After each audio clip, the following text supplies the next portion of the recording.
أعوذ بالله من الشيطان الرجيم. بسم الله الرحمن الرحيم. الحمد لله الذي أنزل على عبده الكتاب ولم يجعل له عوجا قيما لينذر بأسا شديدا من لدنه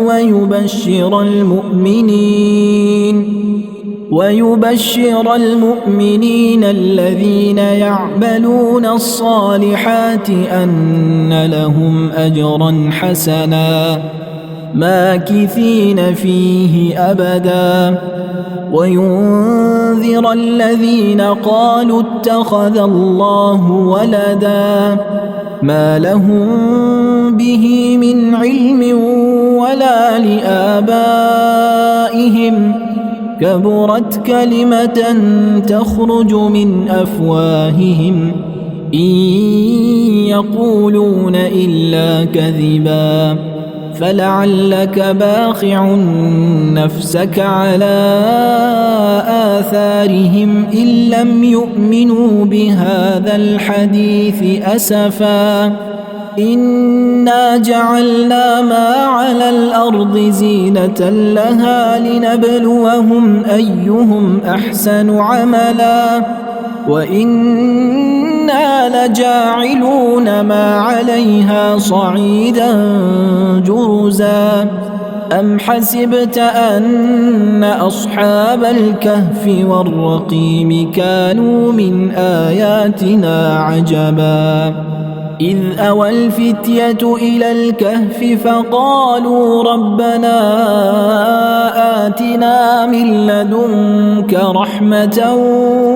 وهيئ لنا من أمرنا رشدا فضربنا على آذانهم في الكهف سنين عددا ثم بعثناهم لنعلم أي الحزبين أحصى لما لبثوا أمدا نحن نقص عليك نبأهم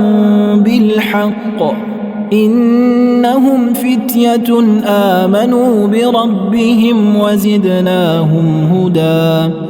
وربطنا على قلوبهم إذ قاموا فقالوا ربنا رب السماوات والأرض لن ندعو من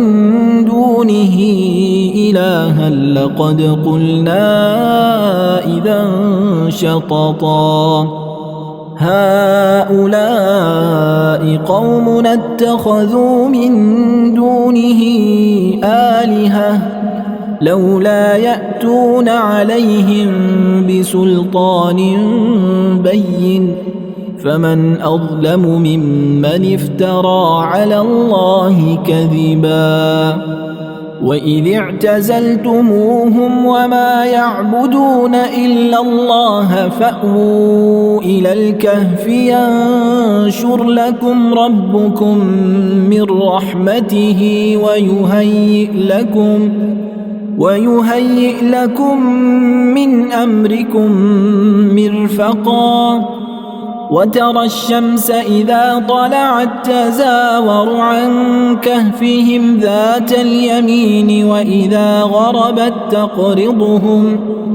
وإذا غربت تقرضهم ذات الشمال وهم في فجوة منه ذلك من آيات الله من يهد الله فهو المهتد ومن يضلل فلن تجد له وليا مرشدا وتحسبهم أيقاظا وهم رقود ونقلبهم ذات اليمين وذات الشمال وكلبهم باسط ذراعيه بالوصيد لو اطلعت عليهم لوليت منهم فرارا ولملئت منهم رعبا وكذلك بعثناهم ليتساءلوا بينهم قال قائل منهم كم لبثتم قالوا لبثنا يوما أو بعض يوم قالوا ربكم أعلم بما لبثتم فابعثوا أحدكم بورقكم هذه إلى المدينة فلينظر أيها أزكى طعاما فليأتكم برزق منه وليتلطف ولا يشعرن بكم أحدا إنهم إن يظهروا عليكم يرجموكم أو يعيدوكم في ملتهم ولن تفلحوا إذا أبدا وكذلك أعثرنا عليهم ليعلموا أن وعد الله حق وأن الساعة لا ريب فيها إذ يتنازعون بينهم أمرهم فقالوا ابنوا عليهم بنيانا ربهم أعلم بهم قال الذين غلبوا على أمرهم لنتخذن عليهم مسجدا سيقولون ثلاثة رابعهم كلبهم ويقولون خمسة سادسهم كلبهم رجما بالغيب ويقولون سبعة وثامنهم كلبهم قل ربي أعلم بعدتهم ما يعلمهم إلا قليل فلا تمار فيهم إلا مراء ظاهرا ولا تستفت فيهم منهم أحدا ولا تقولن لشيء إني فاعل ذلك غدا إلا أن يشاء الله واذكر ربك إذا نسيت وقل عسى أن يهديني ربي لأقرب من هذا رشدا ولبثوا في كهفهم 300 سنين وازدادوا 9 قل الله أعلم بما لبثوا له غيب السماوات والأرض أبصر به وأسمع ما لهم من دونه من ولي ولا يشرك في حكمه أحدا واتل ما أوحي إليك من كتاب ربك لا مبدل لكلماته ولن تجد من دونه ملتحدا واصبر نفسك مع الذين يدعون ربهم بالغداة والعشي يريدون وجهه ولا تعد عيناك عنهم تريد زينة الحياة الدنيا ولا تطع من أغفلنا قلبه عن ذكرنا واتبع هواه وكان أمره فرطا وقل الحق من ربكم فمن شاء فليؤمن ومن شاء فليكفر إنا أعتدنا للظالمين نارا أحاط بهم سرادقها وإن يستغيثوا يغاثوا بماء كالمهل يشوي الوجوه بئس الشراب وساءت مرتفقا إن الذين آمنوا وعملوا الصالحات إنا لا نضيع أجر من أحسن عملا أولئك لهم جنات عدن تجري من تحتهم الأنهار يحلون فيها من أساور من ذهب ويلبسون ثيابا خضرا من سندس واستبرق متكئين فيها على الأرائك نعم الثواب وحسنت مرتفقا واضرب لهم مثل الرجلين جعلنا لأحدهما جنتين من أعناب وحففناهما بنخل وجعلنا بينهما زرعا كلتا الجنتين آتت أكلها ولم تظلم منه شيئا وفجرنا خلالهما نهرا وكان له ثمر فقال لصاحبه وهو يحاوره أنا أكثر منك مالا وأعز نفرا ودخل جنته وهو ظالم لنفسه قال ما أظن أن تبيد هذه أبدا وما أظن الساعة قائمة ولئن رددت إلى ربي لأجدن خيرا منها منقلبا قال له صاحبه وهو يحاوره أكفرت بالذي خلقك من تراب ثم من نطفة ثم سواك رجلا لكن هو الله ربي ولا أشرك بربي أحدا ولولا إذ دخلت جنتك قلت ما شاء الله لا قوة إلا بالله إن ترني أنا أقل منك مالا وولدا فعسى ربي أن يؤتيني خيرا من جنتك ويرسل عليها حسبانا من السماء فتصبح صعيدا زلقا أو يصبح ماؤها غورا فلن تستطيع له طلبا وأحيط بثمره فأصبح يقلب كفيه على ما أنفق فيها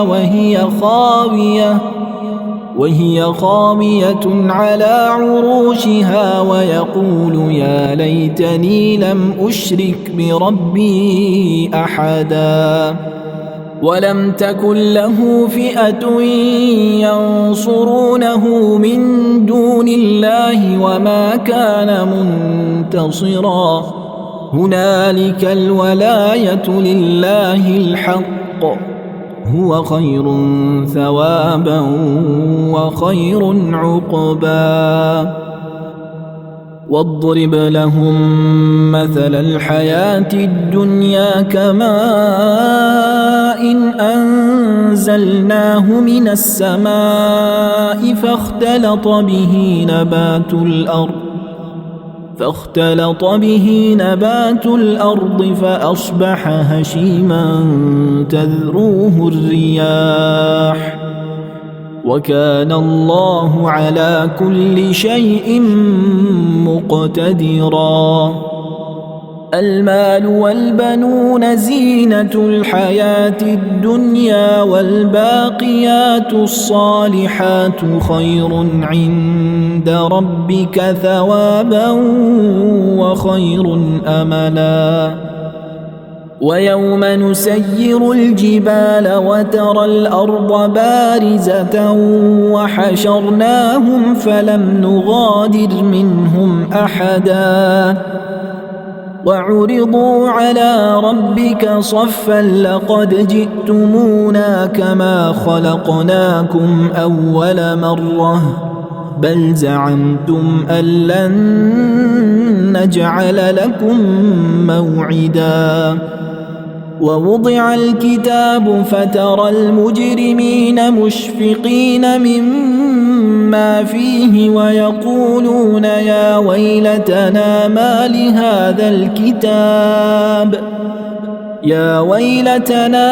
لهذا الكتاب لا يغادر صغيرة ولا كبيرة إلا أحصاها ووجدوا ما عملوا حاضرا ولا يظلم ربك أحدا وإذ قلنا للملائكة اسجدوا لآدم فسجدوا إلا إبليس كان من الجن ففسق عن أمر ربه أفتتخذونه وذريته أولياء من دوني وهم لكم عدو بئس للظالمين بدلا ما أشهدتهم خلق السماوات والأرض ولا خلق أنفسهم وما كنت متخذ المضلين عضدا ويوم يقول نادوا شركائي الذين زعمتم فدعوهم فلم يستجيبوا لهم وجعلنا بينهم موبقا ورأى المجرمون النار فظنوا أنهم مواقعوها ولم يجدوا عنها مصرفا ولقد صرفنا في هذا القرآن للناس من كل مثل وكان الإنسان أكثر شيء جدلا وما منع الناس أن يؤمنوا إذ جاءهم الهدى ويستغفروا ربهم إلا أن تأتيهم سنة الأولين أو يأتيهم العذاب قبلا وما نرسل المرسلين إلا مبشرين ومنذرين ويجادل الذين كفروا بالباطل ليدحضوا به الحق واتخذوا آياتي وما أنذروا هزوا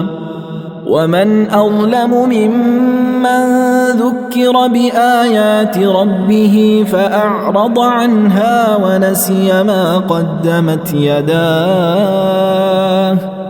إنا جعلنا على قلوبهم أكنة أن يفقهوه وفي آذانهم وقرا وإن تدعهم إلى الهدى فلن يهتدوا إذا أبدا وربك الغفور ذو الرحمة لو يؤاخذهم بما كسبوا لعجل لهم العذاب بل لهم موعد لن يجدوا من دونه موئلا وتلك القرى أهلكناهم لما ظلموا وجعلنا لمهلكهم موعدا وإذ قال موسى لفتاه لا أبرح حتى أبلغ مجمع البحرين أو أمضي حقبا فلما بلغا مجمع بينهما نسيا حوتهما فاتخذ سبيله في البحر سربا فلما جاوزا قال لفتاه آتنا غداءنا لقد لقينا من سفرنا هذا نصبا قال أرأيت إذ أوينا إلى الصخرة فإني نسيت الحوت وما أنسانيه إلا الشيطان أن أذكره واتخذ سبيله في البحر عجبا قال ذلك ما كنا نبغي فارتدا على آثارهما قصصا فوجدا عبدا من عبادنا آتيناه رحمة من عندنا وعلمناه من لدنا علما قال له موسى هل أتبعك على أن تعلمني مما علمت رشدا قال إنك لن تستطيع معي صبرا وكيف تصبر على ما لم تحط به خبرا قال ستجدني إن شاء الله صابرا ولا أعصي لك أمرا قال فإن اتبعتني فلا تسألني عن شيء حتى أحدث لك منه ذكرا فانطلقا حتى إذا ركبا في السفينة خرقها قال أخرقتها لتغرق أهلها لقد جئت شيئا إمرا قال ألم أقل إنك لن تستطيع معي صبرا قال لا تؤاخذني بما نسيت ولا ترهقني من أمري عسرا فانطلقا حتى إذا لقيا غلاما فقتله قال أقتلت نفسا زكية بغير نفس لقد جئت شيئا نكرا قال ألم أقل لك إنك لن تستطيع معي صبرا قال إن سألتك عن شيء بعدها فلا تصاحبني قد بلغت من لدني عذرا فانطلقا حتى إذا أتيا أهل قرية استطعما أهلها فأبوا أن يضيفوهما فوجدا فيها جدارا يريد أن ينقض فأقامه قال لو شئت لاتخذت عليه أجرا قال هذا فراق بيني وبينك سأنبئك بتأويل ما لم تستطع عليه صبرا أما السفينة فكانت لمساكين يعملون في البحر فأردت أن أعيبها وكان وراءهم ملك يأخذ كل سفينة غصبا وأما الغلام فكان أبواه مؤمنين فخشينا أن يرهقهما طغيانا وكفرا فأردنا أن يبدلهما ربهما خيرا منه زكاة وأقرب رحما وأما الجدار فكان لغلامين يتيمين في المدينة وكان تحته كنز لهما وكان أبوهما صالحا فأراد ربك أن يبلغا أشدهما ويستخرجا كنزهما رحمة من ربك وما فعلته عن أمري ذلك تأويل ما لم تسطع عليه صبرا ويسألونك عن ذي القرنين قل سأتلو عليكم منه ذكرا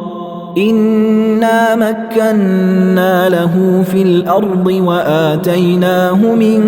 كل شيء سببا فأتبع سببا حتى إذا بلغ مغرب الشمس وجدها تغرب في عين حمئة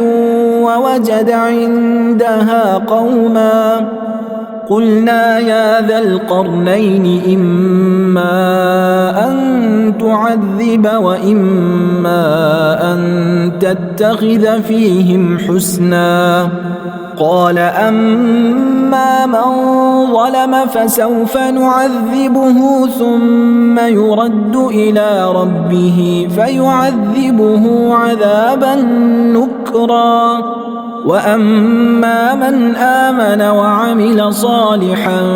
فله جزاء الحسنى وسنقول له من أمرنا يسرا ثم أتبع سببا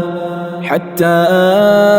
إذا بلغ مطلع الشمس وجدها تطلع على قوم لم نجعل لهم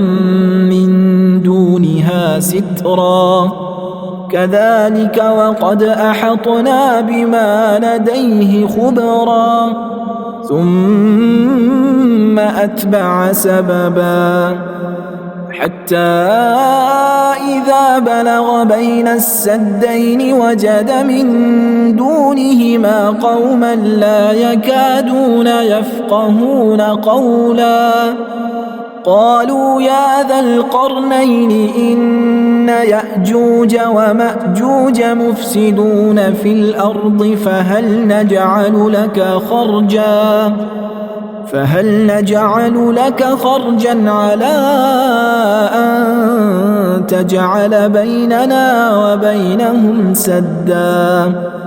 قال ما مكني فيه ربي خير فأعينوني بقوة أجعل بينكم وبينهم ردما آتوني زبر الحديد حتى